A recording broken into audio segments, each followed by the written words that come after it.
G'day guys, Simon from Pumped On Property here. Today I'm sitting with one of my clients, Wade, partner Nicole, just over the other side there.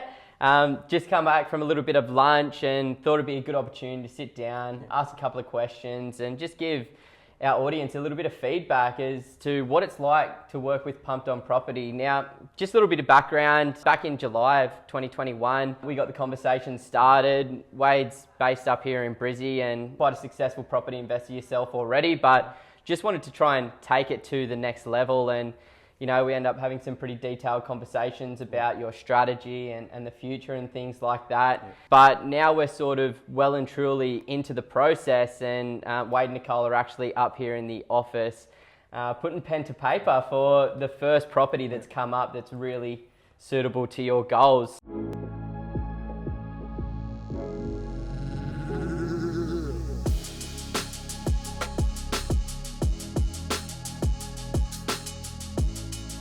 I guess before we jump into things, Wade, why don't you tell everybody a little bit about yourself, where you're from, what your background is, what you do for work and stuff? Yeah, so as you know, Simon, I still don't know how to speak Australian properly, obviously from South Africa. My wife and I, Nicole, came over here probably 13 years ago. If any Aussies are like me, they love South African accents, and I think they'll be super stoked to hear somebody different than me and Ben. So came here 13 years ago. I know it sounds a bit cliche, but literally with a bag, a suitcase, and $3,000, and the rest is history. So my wife works in finance. I work for a residential builder as an estimator. And back home I had a business degree. Obviously came over here, did a Cert 3 in carpentry, so I did my trade, did some time on tools. And then transitioned into an office role. Yeah, nice. And did you move straight into Brisbane when you came to Australia? Yeah, so we did move in straight into Brisbane, and I don't know why we chose Brisbane, but I'm glad we did because just such a beautiful place. Suits I love it. Yeah, definitely. Yeah, nice. So then when did you end up buying your first property? Because when we had our discussion, you had 4 properties? That's 3 properties. 3 properties, sorry, we're going for the Sorry, 4th. 3 properties, yes. I did have 3 properties, yeah. Yeah. So how did that come to being? Because coming from South Africa with a backpack, it's probably... not a smooth journey to get that first property together. Yeah, no, it was really tough. So obviously coming to a foreign country, you lose all your network, you lose your social network, you lose your financial or business network. So we basically had to, start from the bottom and work our way up. I was studying part-time. I was literally packing shelves at Officeworks at night and did whatever I had to do to, for us to buy our first property. So I look back now and I wish we got in a bit earlier, but I mean, there's no regrets here. So I think we were talking about it anyway during our strategy session, and you mentioned that you were like, I wish I got in a little bit earlier. But what I'd mentioned is it didn't matter, because the time that you bought your first property in terms of Brisbane's real estate cycle, it was like there was no growth the years before, and it's only just starting to come into its growth cycle now. So that's what I try to make people understand. It's like, generally you're not too late. It all depends on timing in the cycle, and it sort of worked out the best possible way that it could have. And, now you've got that really good foundational assets, and now we're sort of looking at taking it to the next level. So I guess, what was the purpose of sort of reaching out to Pumped On Property and engaging with us in the beginning? Where did you initially find out about us, and what motivated you to book in that first call? Yeah, so obviously, when I got here, I was trying to find out as much as I could about the Australian property market. So I would follow quite a few guys, but I really connected with Ben early on, and now yourself at Pumped On Property. I'm in the property sort of investment game as an investment builder. So I know there are a lot of spruikers out there and, people doing the wrong things, but I basically got to a point where I thought I needed it to take to the next level, and I just found Pumped On Property, especially you guys only taking a handful of people every month. I wanted that personal touch, and I just didn't want to be a number that was churned out on the other end, and this should suit and see you Yeah. later sort of thing. So, Pushing yeah, you into a yeah. strategy that's Yeah, not definitely. really suitable to you. Definitely. But then obviously after that conversation, we felt that value alignment and it all worked out. And then you and Ben sat down and we looked at the entire portfolio and we go, okay, well, this is where we want to be in. It's sort of like a 10-year goal that you have. This is where we want to be in 10 years and started to develop the strategy around that 10-year goal. And, you know, it's kind of coming into fruition. Really hope that it works out on the property that we're going to start negotiating on today. But how has the last few months been? Because obviously real estate investing, it's more of a marathon, not a sprint. Nothing happens overnight. So, you know, based on what you saw in the videos and the conversations, how's things sort of panned out over the last few months whilst working with myself and Ben and Hayden, Crystal, Linton? Oh, I've been stoked with the whole process. Like from start to finish, you guys have said, and you've done everything you said you were going to do. You've emailed when you said you were going to email. You've called when you said you were going to call. And I just really love that you didn't. I didn't explain my strategy to you, and you guys had your own agenda on the side. You guys really listened to what I wanted. And what I was looking for and where I wanted to take my portfolio, and tailored a solution and started looking at properties that were, you know, suitable. So, Yeah, nice.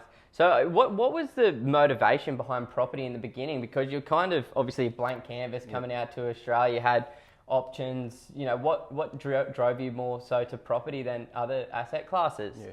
So I've always been infatuated with property from a young age. My dad was a bit of a speculator back home in South Africa, and I'd always find myself on building sites with him, you know, when he was doing renos, when he was doing, you know, knockdown rebuilds. Mad. So I've always had that love for property. When I came to Australia, I basically just saw it as a secure and steady form of growth or financial freedom, should we call it. And a big part of it as well, I didn't have a big income base in the beginning. So using leverage, you know, for every dollar you put in, you can borrow 6, played a big part. So, yeah. That's obviously one of the biggest things that we love about real estate, and just speeds up that journey a hell of a lot quicker. And, you know, taking that dollar, putting in, getting 10 out of it, it's, you know, a very convenient situation. Yeah. But it's awesome, man. It's great to see like the journey sort of unfold, and I really can't wait to see what the next 5 years, because your entire portfolio is located in Brisbane, and, you know, a lot of people out there are like, oh, I should be diversifying, but, you know, I look at people like yourself and your portfolio, and I'm just like, well, hey, if the wheel ain't broken, don't fix it, you know, because it's a clear strategy, and we can really see how it's going to unfold. So I can't wait to sort of see that come into fruition over the next few years, start to get some equity in the portfolio and start to add some secondary dwellings on the backyard of some of the ones that you've already got as well. It's going to be great.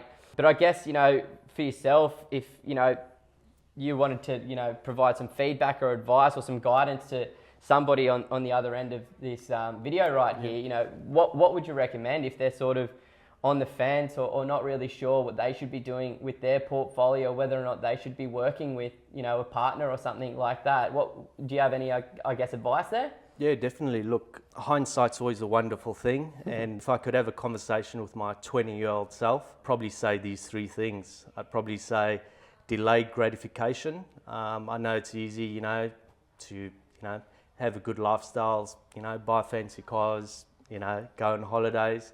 But I did that in my younger years, and I've always said you can either have a hard life early on and an easy life down the line, or you can have an easy life early on and a hard life down the line. Yeah. So I'm really seeing that now with the decisions I've made in the last, you know, 8 to 10 years. The second thing would be to sit with someone that understands property and formulate your plan. Your first property is so important to get right. And, you know, obviously starting out with your first property, you're saving up for that, you know, first deposit, and, you know, you're trying to make every dollar count. So potentially using a professional like you guys to, you know, fee for service might be a bit daunting.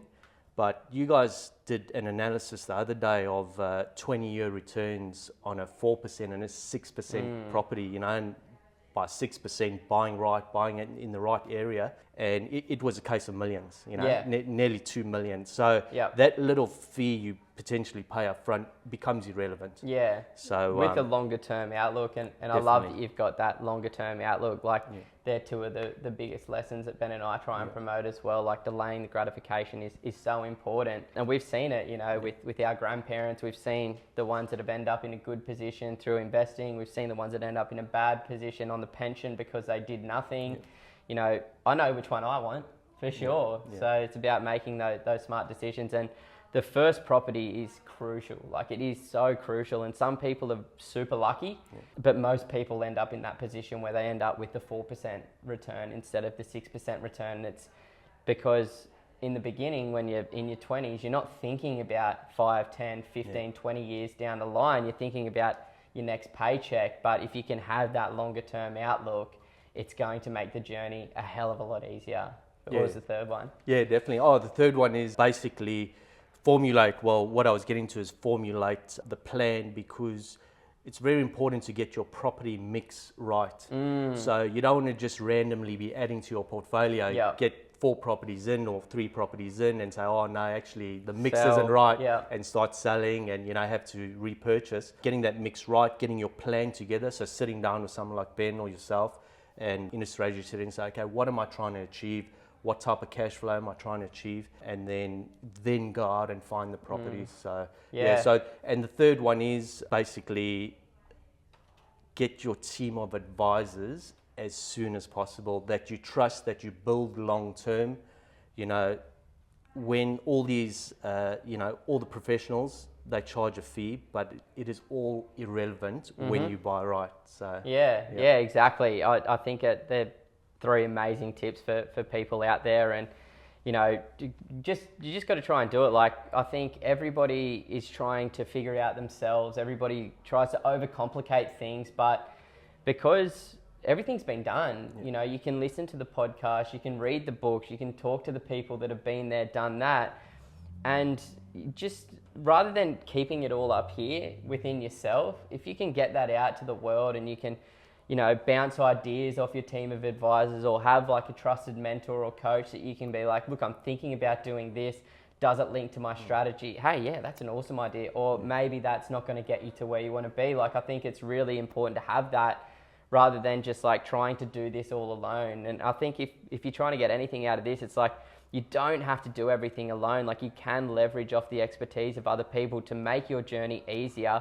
And I'd say faster as well, right? Definitely. Yeah. So even though I'm fairly astute in the property investing arena, just sitting down with Ben and him explaining how to get from A to B, how we're going to use the properties we have to create that financial freedom down the line, it really just put me at ease now. Like I know everything's set in place, I've got the plan, I've got the exit strategies, and it's just a matter of time.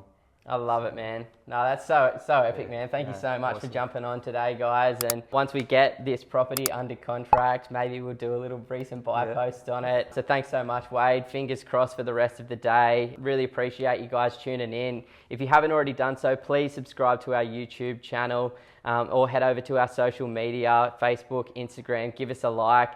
We're just trying to help awesome people like Wade and Nicole and everybody out there make smarter decisions, purchase better properties to achieve your goals a little bit sooner. So thanks so much for listening, and thanks so much for sharing your story today, Wade. No, thanks guys.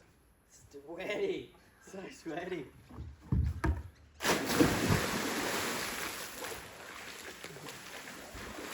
Oh, that's good.